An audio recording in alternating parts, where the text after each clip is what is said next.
Now, Rabbi Yaron says the difference between a tzaddik and a rasha is that a rasha uses his imagination to think about the sins.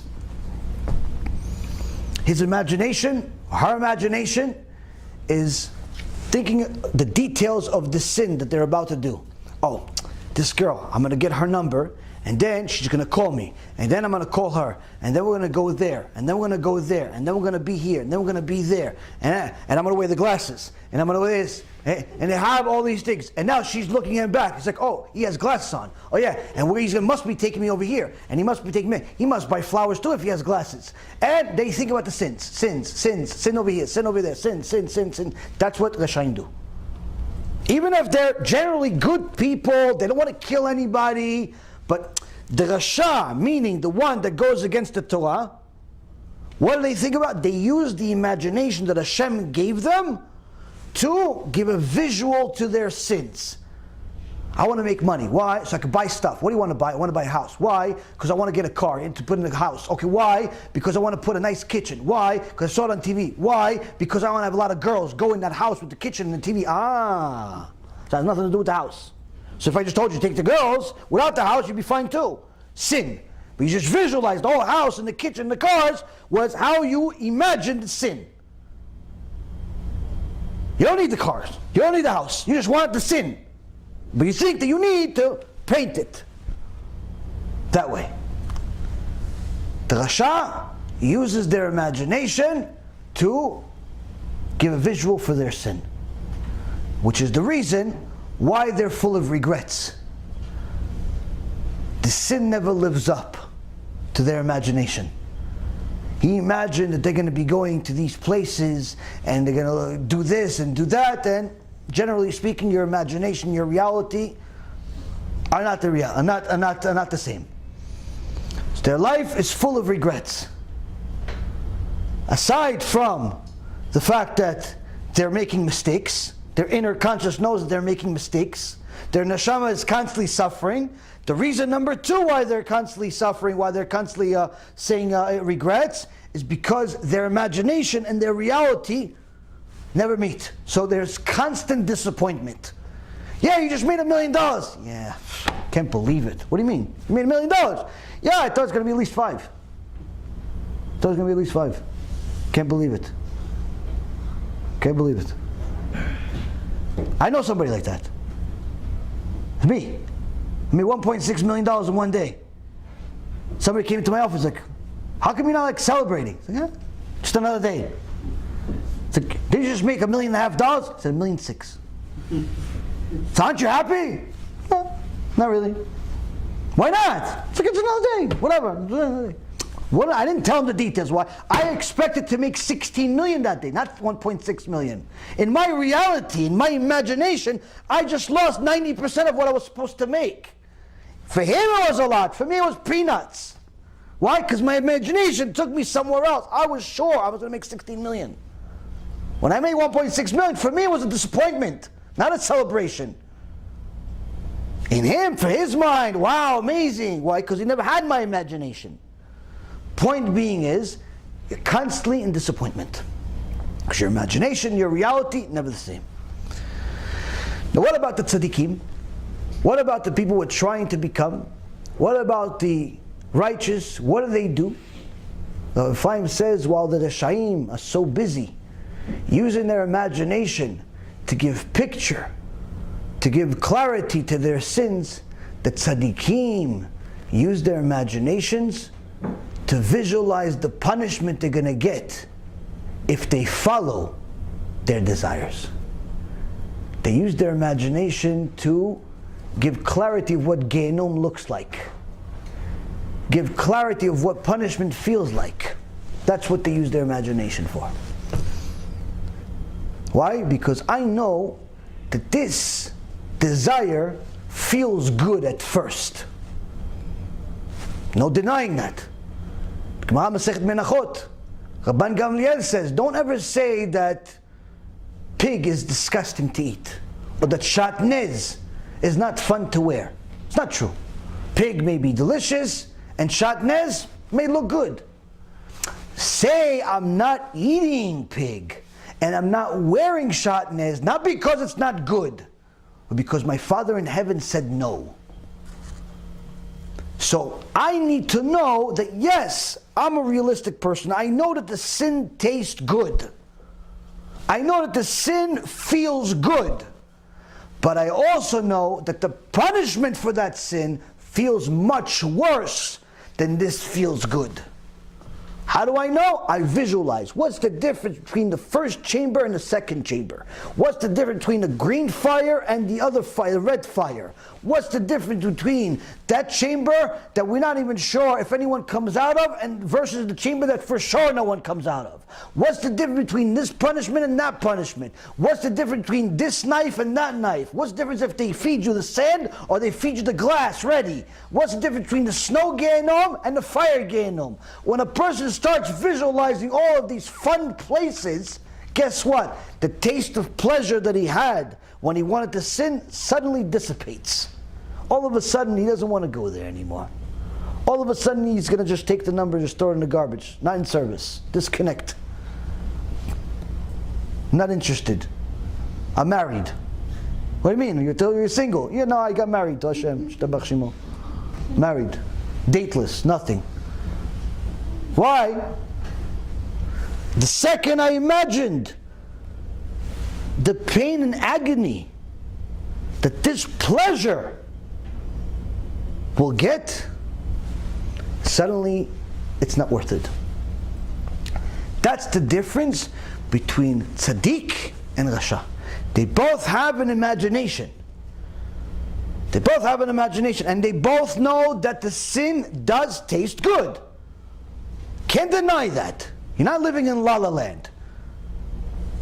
But the difference is, while the tzaddik imagines the punishment that's going to happen as a result of that little bit of good taste, the rasha stays with the imagination, the superficial thought that just thinks about good all the time. Everything is great all the time. Everything is La La Land, even though reality isn't. No one wants to talk about addiction. Yeah, but everybody has somebody they know is an addict. No one wants to talk about secularism, but everybody knows somebody or somebody's that is addicted to that.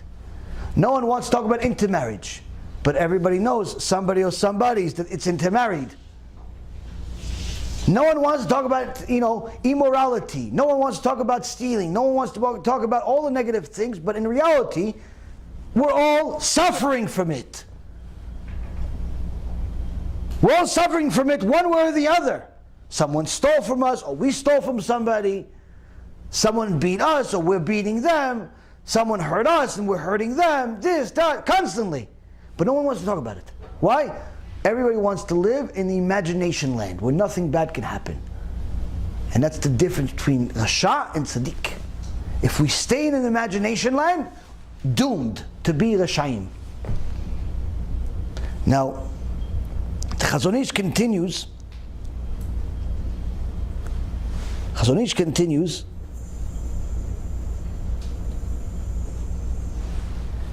He says history is a great source of wisdom, showing the way for the wise.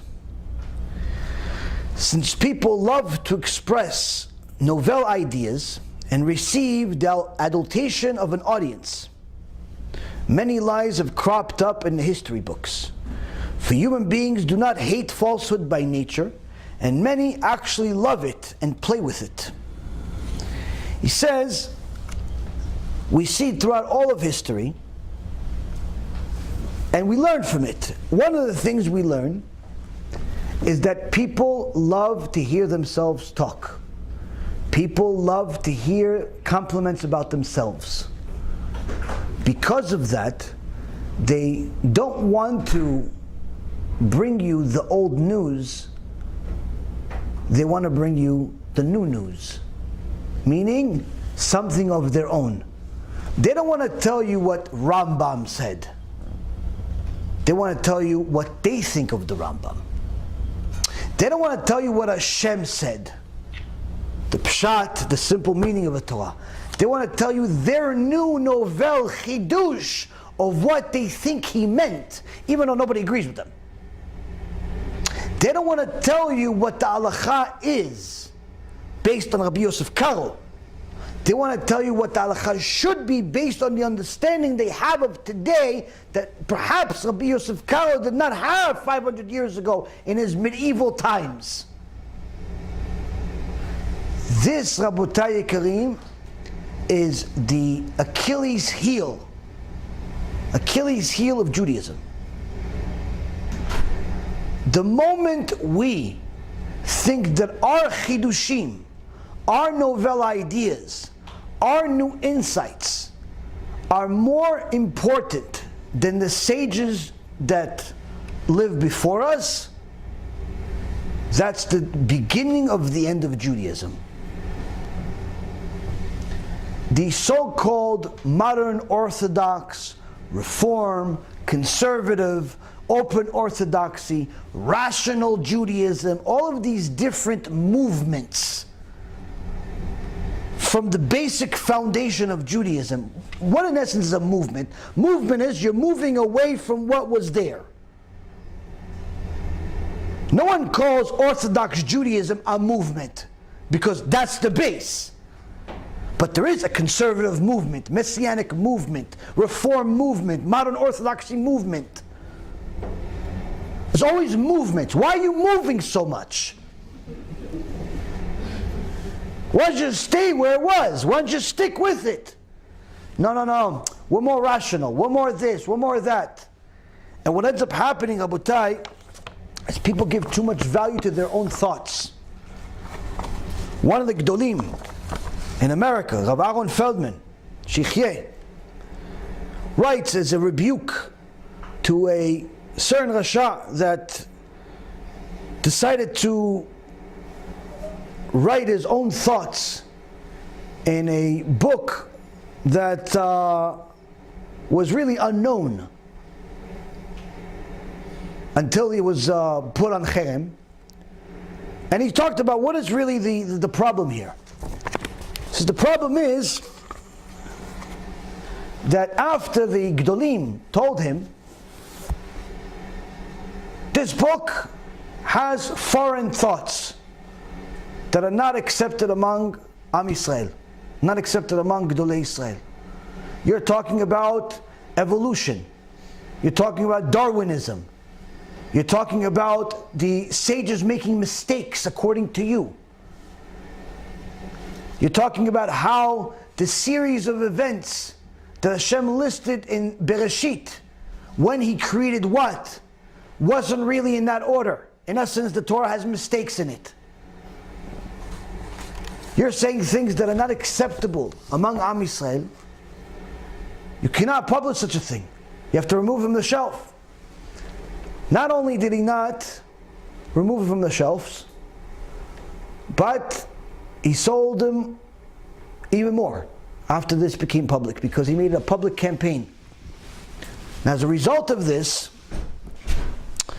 as a result of him making his rebuke from the sages and his ignoring of this rebuke a public campaign, in a short time, Rabbi Yaron Reuven writes, most people were convinced that the ban had no basis or reason, and that he has been unwarrantedly victimized. And his campaign made signatories appear easily swayed, meaning the Gdolei Yisrael that signed against this Rasha, he said, look, these are just foolish people. They were just fooled because they don't speak English. So they don't really know what they were reading. Somebody fooled the Gdolei Yisrael. Somebody fooled the biggest rabbis in Israel. Like they're just regular people.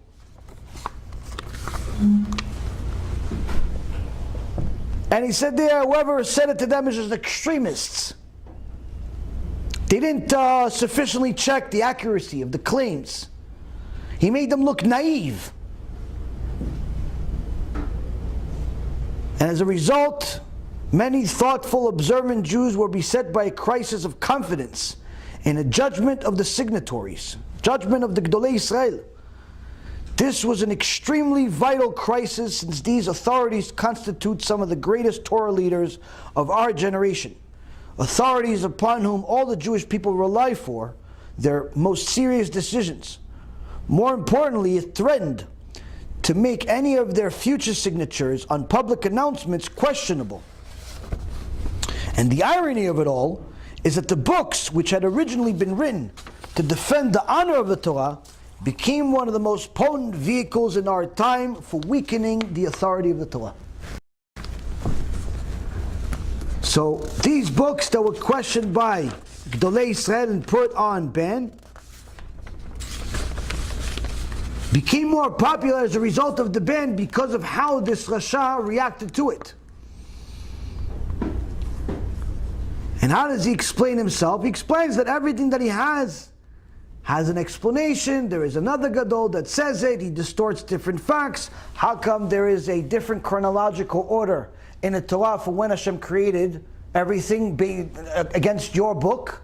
Oh, that's because you see it as a principle in the Torah that there is no chronological order to the things in the Torah. Rabbi Yaron Reuven says this is the most absurd thing in the world.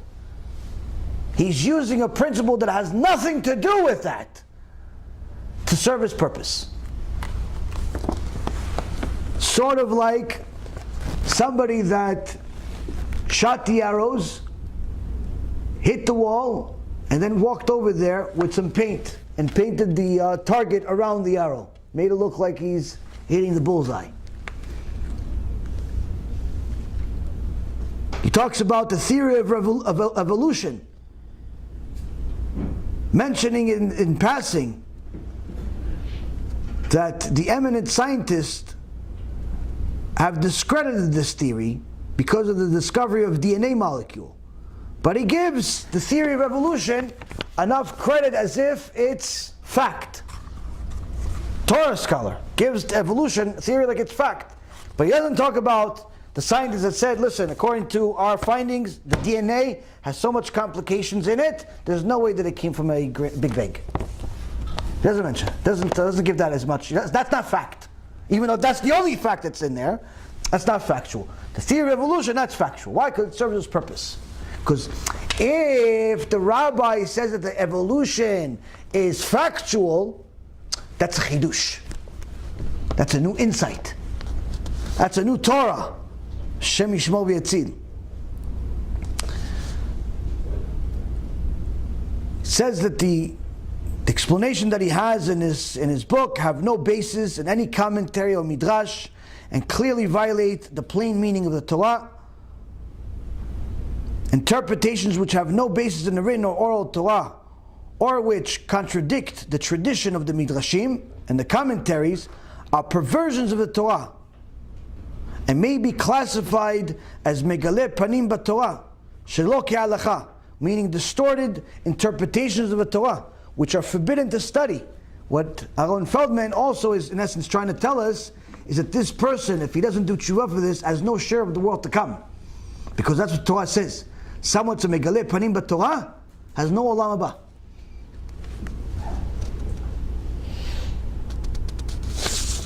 So, how come a person made such claims, was proven that he was wrong, but stuck with it anyway? Even after Gdolei Yisrael, people that you have to admit are much smarter than you, much more knowledgeable than you, still stay with it. Why? Because if I go with them, that's same old news. If I stay on my own as if I'm the new hero, the new Moses, the new Batman, whatever you want to be, the new something, that's a chidush. That's a new insight. And this is, Rabotai, a consequence of living in your imagination. Living in your imagination to the point where you think that your novel idea is true when in reality it's false. Why do you think it's true? Because of your love for an audience.